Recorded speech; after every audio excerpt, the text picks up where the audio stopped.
shom namozini o'qib bo'lgandan keyin xufton namozi kirguncha vaqt eng fazilatli vaqtlardan hisoblanadi.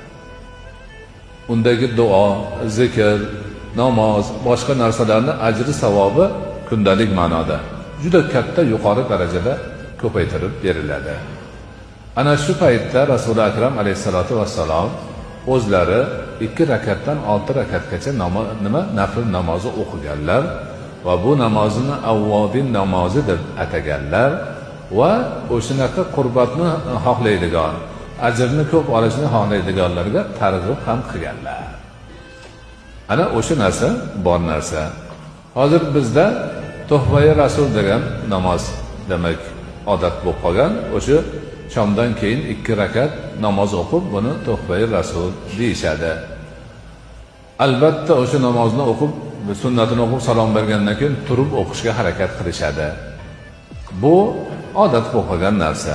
Aslida haligiga shom bilan xuftonni orasida qachon bo'lsa ham o'qisa bo'ldi.